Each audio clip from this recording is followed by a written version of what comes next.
Hello everyone, Susan Davis here. Today I'm going to show you how to make a nice set cheesecake with oranges.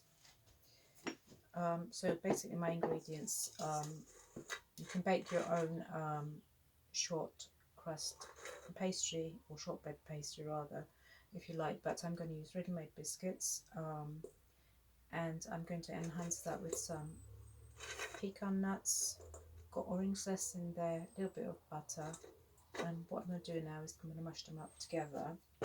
Before that I do that, I'm going to talk to you about a few of the ingredients I'm going to put the actual cheesecake together with. So it's orange cheesecake. I'm going to use orange juice, fresh orange juice, some lemon zest that will be added to the cheese mix. I've got soft cream cheese here, about 200 grams, and 150 mils of live yogurt. You can use cream instead of yogurt if you wish, but that keeps it a little bit healthier with the probiotic bacteria, and keeps it a little bit more low fat as well. And into that, in the base of the biscuits, I'm going to add a pinch of cinnamon. I'll do that now. And in the cream cheese mix, I'll be adding some vanilla extract. Also, I've calculated my ingredients, and I've got I think I've got 4 gelatin leaves here soaking in water, ready to be melted once my base is ready to put together. So what we need to do now is mash these up. I'm going to use a rolling pin for that. If you've got a large enough, just 1 pinch of cinnamon. The cinnamon is good for balancing blood sugar levels. And I've also realised a little bit of sweetener sugar to the cheese mix, but I don't need that right now.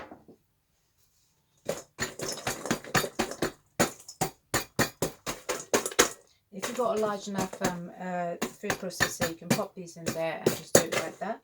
There's butter in there, and all of the butters help once you put the base in the fridge, it helps everything to become hard and stick together.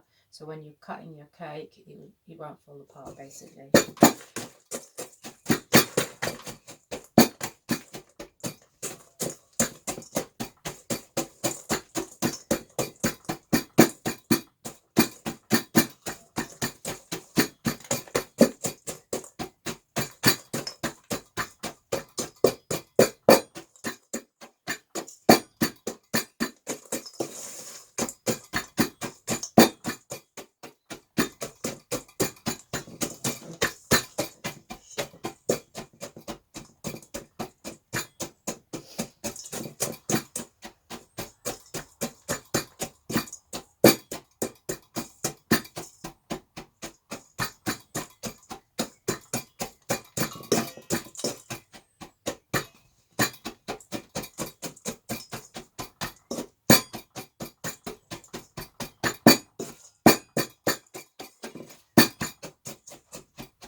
Can actually smell that little bit of about half a teaspoon of orange zest that I put in there. I can actually smell it, so that's really nice. So fresh ingredients. There's no need to use artificial ingredients in your cooking. All the flavour you need are in the fresh ingredients. So we're just going to crush this up. Now what I'm going to look for is, if I feel like this is not coming together, I'm going to add a little bit more butter to it, okay?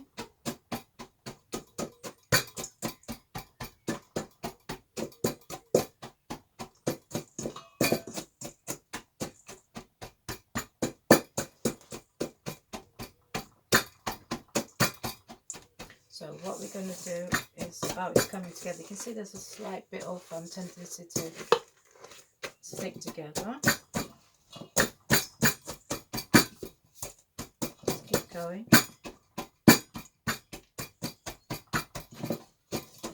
As I said, it's much easier if you've got a big food processor, that you can just get it in there and just give it a little whiz, and it will be done in a matter of minutes. But mine is just small, so I'm not going to do that. and this gives me a little bit of exercise as well.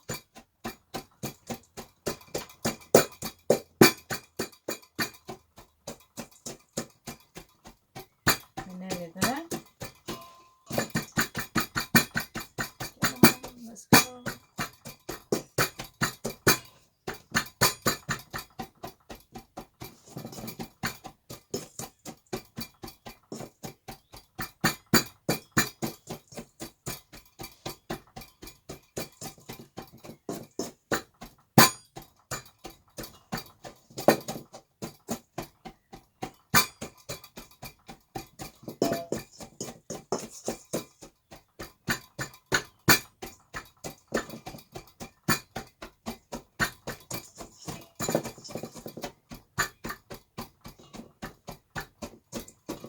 See, as I pat it down, you can see that as if though it's leaving its mark there, and it's kind of coming together.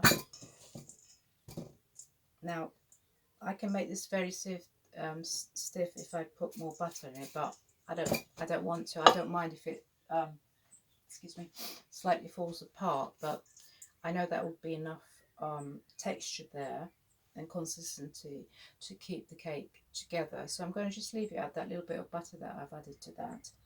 And now what I'm going to do is I'm going to pop it in the mold, which I'm going to use like a really small mold, and I want to sort of have the cheesy layer like high, not very low if I can, with the ingredients that I've got. So this is ready to go into its mold. Everything is broken down. It's got really nice texture in there. Oops. So now what we're going to do is pop it in our container. I'll just turn it around like this. And actually I want to say that this is a container that's got a base that you can push up. So why that's important is you can get your cake out once it's ready by pushing it up, and it just makes life a hell of a lot easier. But if you line the mold with the cling film, that really helps. And the other thing that you can do is if you don't have a container like that releases it base, just use a regular container, line it with cling film, and then you should be able to hopefully take it out. Okay. Now what we're going to do is compress this, and that will help it to stick together. I think I'll use this spoon for that. So here we go. There was actually about 8. I used Hobnob biscuits for this, and then I've enriched it further with pecan nuts, so that gave it more protein. As you know, ready-made biscuits can be quite refined. I normally wouldn't do that and bake my own base, but I want to give Lily a great cheesecake that is ready the next day.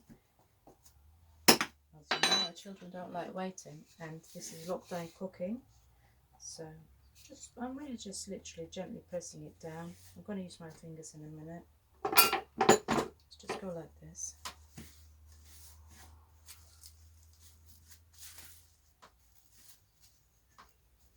Okay, that's looking great already. I'm happy with that. So that is quite compressed.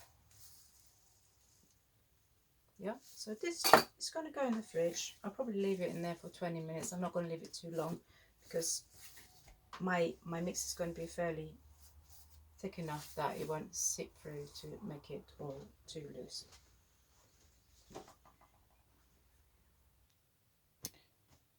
Okay guys, now what I'm going to do, I've had my gelatin leaves soaking in water. What we're going to do is pour out the water, give the gelatin leaves a little squeeze, and then like this, and just simply melt it in the pan. Now I want to show you the process of melting your gelatin. You don't want a high heat, just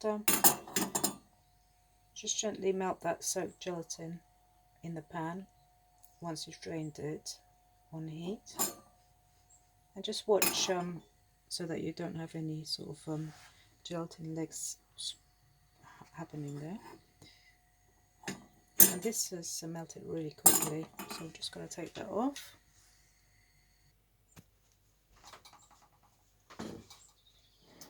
Okay, so we've melted our gelatin, and now it's ready for our juice.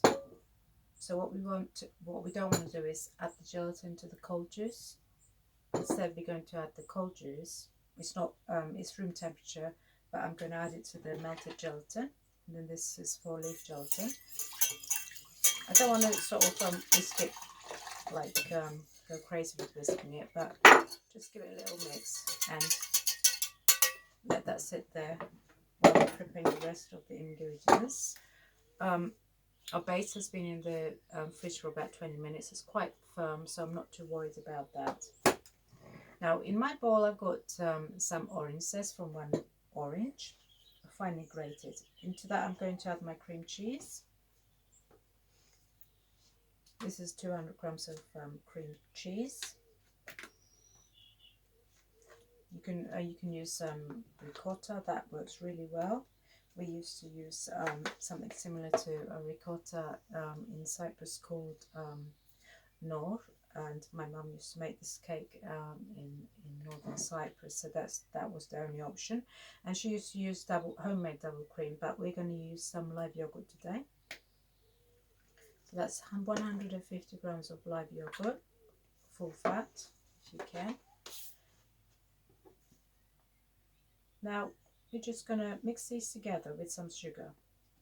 Now you can actually adjust your sugar depending on your dietary needs. If you're on a lower carbohydrate diet, let's just put the sugar in 1, 2.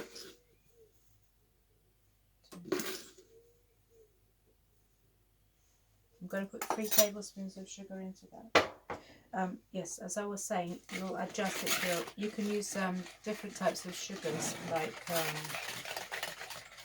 stevia, or you could use something like xylitol, and those don't spike your blood sugar levels as normal sugar would do. I'm using unrefined cane sugar. The other options, you could use something like rapadura sugar, which has got more minerals in it. If you want, you can use some maple syrup. As that is liquid, you need to kind of slightly, you might need to adjust your gelatin levels, but that is debatable depending on how thick you want your cake to be set. So as you can see that is combined. Now what I will do is I always taste my food. So because I'm actually creating this recipe now as we speak. That is nice. That is enough sugar for me, but I'm just going to put 1 more tablespoon of sugar just for Lily, so that she can trust me, so that she can continue to eat my food. She's a little bit fussy at the moment, but I know I've got some fresh fruits in this cheesecake, and I know that it's healthier than the stuff that I buy that I would have bought from the shop. What I'm going to do is I'm going to add to that. This is vanilla extract. I'm going to add 1/4 teaspoon. Oops. I'm not going to put all of that because I spilt it. So 1/4 teaspoon of that's good quality vanilla extract. You don't want to use just like cheaper versions of like flavouring that hasn't actually got the real stuff in it. So that's quite nice. If you obviously have vanilla beans in your home, you can just scrape the seeds out of the vanilla pods and you can pop those in there. I do that. I have that, but I'm not going to do that today. So here is at this stage we're going to add the orange juice that I've put into the gelatin. Now this is going to, I'm slowly going to add that to that. Just want them to all amalgamate together. You can actually do this in a mixer if you like.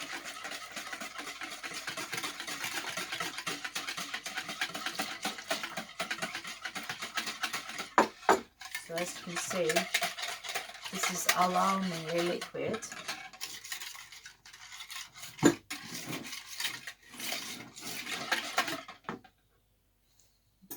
it?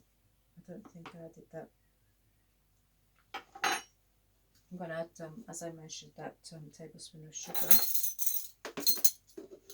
I personally don't think it needs it. However, from experience, we need to know from my learnings that this is going to be a cold cake. And once you put serve foods that are cold from the fridge, it will numb the flavours so that you're not actually going to taste the level of sweetness, and you're not going to taste, if it's like a savoury food, you might not even taste the level of savouriness. So that ingredients, in a sense, needs to be adjusted. But I consider this to still be sort of relatively a low sugar cake in comparison to what you would get from the shop. And definitely it's not refined, because I've used unrefined sugar. And you can always sort of choose which types of sugars you want to use in yours. So what I'm going to do is, now that's looking beautiful to me, I'll scrape that last bit of cheese and yogurt that's attached to that in there, and let's pop it in our dish. So as you know, that's been sitting in there in the fridge for 20 minutes. It's quite firm, it's not a very thick base. We pressed it down and compacted it, and now we're going to pop our mix in there.